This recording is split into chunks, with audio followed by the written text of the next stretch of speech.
All right, this is 10.8 Taylor series and Maclaurin series, although as far as I've ever been able to know, Maclaurin did nothing original and just really is a special case of Taylor, as you will see. But if you ever find out differently, let me know. Feel free to go here and take a look, and I even recommend to watch this 3 Blue 1 Brown video of Taylor series, part of their Essence of Calculus, and you can go find it right there, or should be able to scan that little code there and go. So let's take a look here.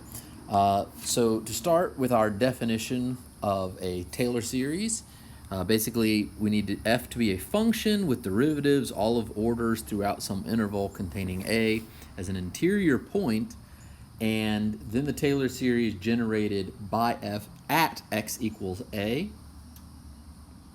is going to be the sum from k equals 0 to infinity of f, the kth derivative of it, of a, over k factorial times x minus a to the k power.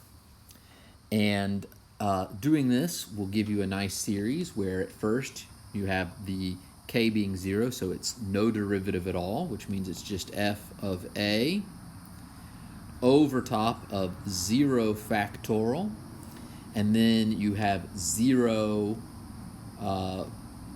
minus a to the 0, which is just going to be 1, and then we have a plus the first derivative now, so k is 1, so the first derivative evaluated at a over 1 factorial times x minus a to the first power plus f second derivative, because now k is 2, evaluated at a over 2 factorial times x minus a squared, and you can go on so on and so forth all the way out to f to the nth derivative, whatever it happens to be, of a over n factorial times x minus a to the nth power, and then continuing on after that. So sorry, my phone was buzzing and I'm turning it off there, so it's not doing that anymore. So this will get you basically a polynomial that can represent a function. A Taylor polynomial of order n generated by f at x equals a then is going to be Pn of x is f of a. Oh yeah, notice up here, this right here, this just equals 1, and this just equals 1. So you don't usually have to write those right there. So f of a plus f prime of a times x minus a plus f second derivative of a over 2 factorial times x minus a squared plus dot dot dot all the way to f nth derivative of a over n factorial x minus a to the n. Okay, and then the Maclaurin series of this, this version that is simply just, like I said, a special case of applying it where you're expanding it around x equals 0. So for this one special case, which is just making a equal to 0,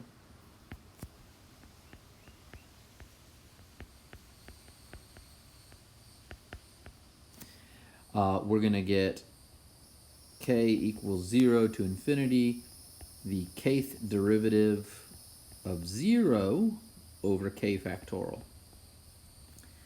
And then in that case, we should also have an x to the k here, because then a is 0. And so it'll just expand f of 0 plus f prime of 0 times x plus f double prime of 0 over 2 factorial. I left off the 0 factorial and 1 factorial in the denominators, the first two terms, because like I said a minute ago, they went to 0, times x squared plus dot dot dot f to the nth power, or not nth power, the nth derivative over n factorial times x to the n plus dot dot dot. All right, so these are our basically Taylor series. And if you think about these should kind of make sense. What you're doing here in the first term is you're basically saying, all right, what is the actual value of it at that location? And that's what you're putting there.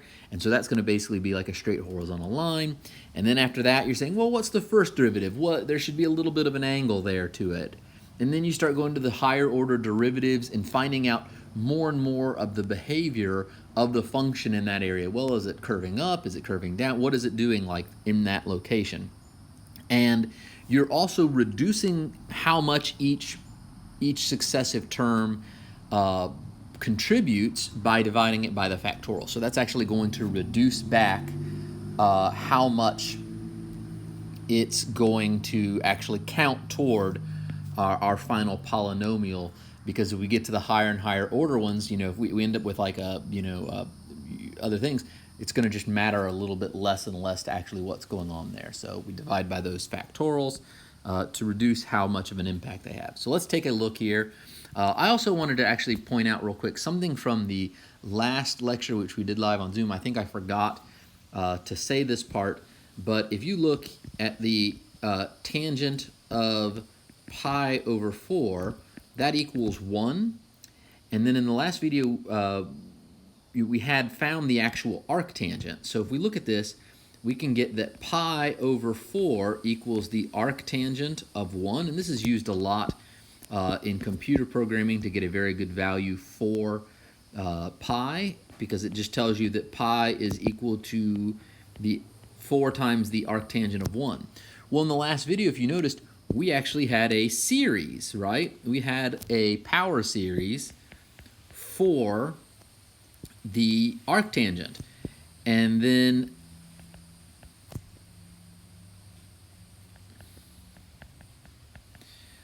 basically what we can do is just do 4 times that power series, and we actually then have a power series that will represent pi. And I'm sorry, in my rush, I think last time I forgot to point that out, but yeah, if you have an arctangent power series, you can represent pi as a power series as well. So anyway, moving on. Let's do the Taylor polynomials of 0, 1, 2, and 3 generated by f of x equals e to the x at x equals 0. So this means this is what a equals. So we're going to start off with f of x. We need some derivatives here. So this will be e to the x, and f prime of x will be e to the x, and f double prime of x will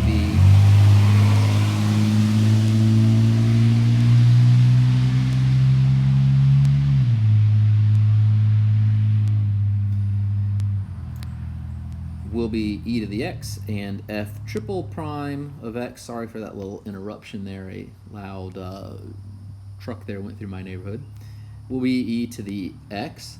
And so this means that f of 0 is 1, f prime of 0 is 1, f double prime of 0 is 1, f triple prime of 0 is 1.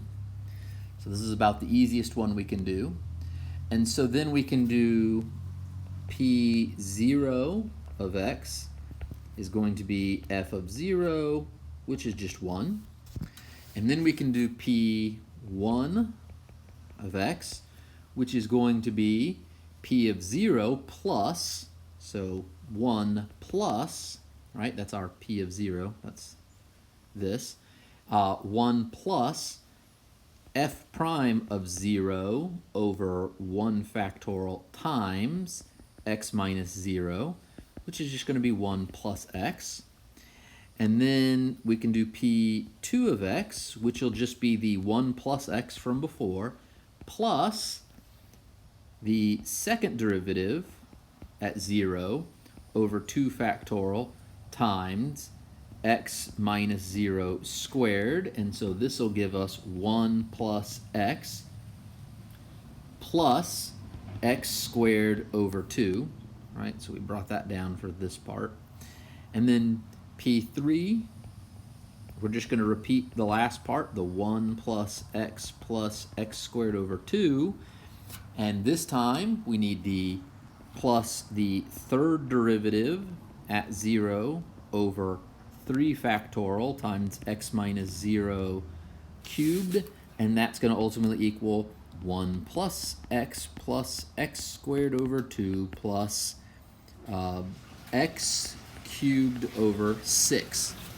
And so if we look at that, we can continue on in this fashion, and we can look at a pattern that is occurring, and we get 1 plus x squared over 2 plus x cubed over 6 plus so on and so forth, plus, and what we'll have is just x to the n over n factorial. Okay? And then if we look here at this graph, you can see as we keep adding on more and more terms to it, as we include more and more of the Taylor series terms to it, we start off with just the first one, and we just get this line right there. Actually, for p of 0 would just be equal to 1, so we could include that as well if we wanted to include p of 0 would just be this. So it goes right through there. This is y equals p0 of x. And so we have that right there. And then as you see, it starts to curve up and starts to become closer and closer to the e to the x value that's right here, and it's curved out there in blue. And as you go to higher and higher orders, it gets really, really close. And if we look right there, I mean, you can see they're very hard to distinguish right here, which is in that neighborhood of x equals 0, which is where we expanded this around. And if you were to do this for a of a different value, you would see that you would get these polynomials as you included more and more of them to wrap closer and closer. Like, so maybe you made a equal to 1, then you would see that you'd start off with some straight line and then some curve, and then it'd start wrapping and getting closer and closer to approximating it at that location. Okay, so let's move on to the next example. Here we have find the Taylor polynomials of order 0, 1, 2, and 3 generated by f of x equals cosine x. And again, we're doing at x equals 0. So first off, find some derivatives. First, no derivative. First derivative of cosine is negative sine x. Derivative of sine is cosine, and derivative of cosine again is negative sine, which gives us negative because it's negative cosine, and we're back to just a sine x. And you can see that if we keep going, this would cycle back around through because the next derivative would be cosine, and then it would just repeat again. So here, f of 0 equals 1, f prime of 0 equals 0, f double prime of 0 equals negative 1, f triple prime of 0 is back to 0. So if you notice, every other term is going to end up being 0 every time we have a sign. And then the terms that are not 0 are going to end up alternating signs with 1, negative 1, because the cosines will go cosine, negative cosine, cosine, negative cosine.